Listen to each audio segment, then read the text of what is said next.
एक नवरात्रे में जो पंचमी तिथि होती है, नवरात्रे की जो पंचमी तिथि है, उस पंचमी तिथि के दिन अशोक सुंदरी का जो स्थान होता है उसको समझिएगा थोड़ा सा। जैसे ये शिवलिंग है और ये जलाधारी है भगवान शंकर की। ये शिवलिंग, ये जलाधारी, और जलाधारी में जो जल बहता है उसमें बीच में जो मोटी सी लाइन रहती है वो अशोक सुंदरी होती है। जैसे कई बेटे हैं, बेटियां हैं, कोई व्यक्ति व्यापार चालू कर रहा है, कोई व्यक्ति अपना नया भवन निर्माण कर रहा है, नए भवन में जा रहा है, या कुछ अच्छी दुकान खोलना चाह रहा है, कोई अपने लक्ष्य पर पहुंचना चाहता है और पहुंच नहीं पा रहा। तो जो शारदीय नवरात्रे आते हैं, इस शारदीय नवरात्रे में जो माँ आद्यशक्ति की पूजन की जो पंचमी तिथि होती है, इस पंचमी तिथि पर अशोक सुंदरी वाली जगह पर,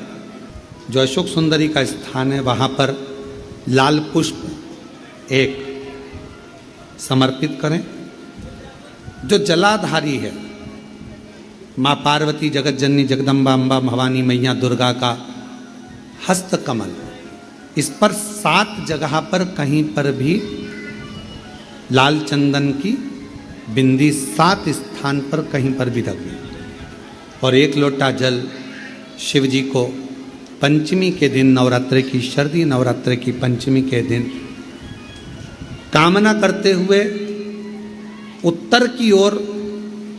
मुख कर कर, अर्थात यहाँ बैठते हुए शिव जी पर जल चढ़ाना प्रारंभ करें और अपने मन की कामना कहकर बाबा के पास में जो लाल पुष्प समर्पित करा है, उस पुष्प को अशोक सुंदरी वाली जगह से वापिस लेकर आ जाए। जिस लक्ष्य को आप पाना चाहते हो, अच्छी पढ़ाई कर रहे हो, खूब अध्ययन कर रहे हो, खूब मेहनत कर रहे हो, खूब पढ़ो, कोई दुकान खोल रहे हो, व्यापार चालू कर रहे हो, कोई नया कार्य चालू कर रहे हो, उस पुष्प को अपने स्पर्श कर कर या उस पुष्प का दर्शन कर कर आप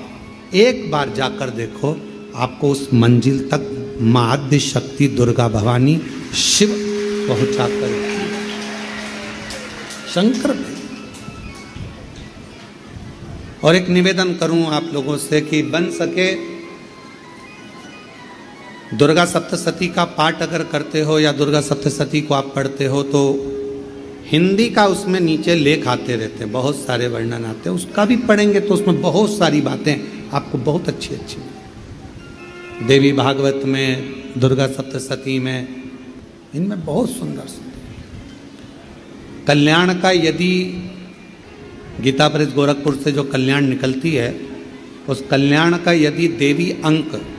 अगर आप पढ़ेंगे माता दुर्गा भवानी पर, बड़ा सुंदर है। उसमें भी बहुत सी चीज़ें हैं, माँ आद्यशक्ति की आराधना की, साधना की, पूजन की पद्धति बहुत सुंदर, उसका ध्यान करें। शिव से कुछ, अगर भगवान शंकर की हम आराधना कर रहे हैं, भगवान शंकर से अगर हम कुछ पाना चाह रहे हैं, तो भगवान शिव की सबसे पहले उससे साधना करो, शिव को पहले अपना बनाओ।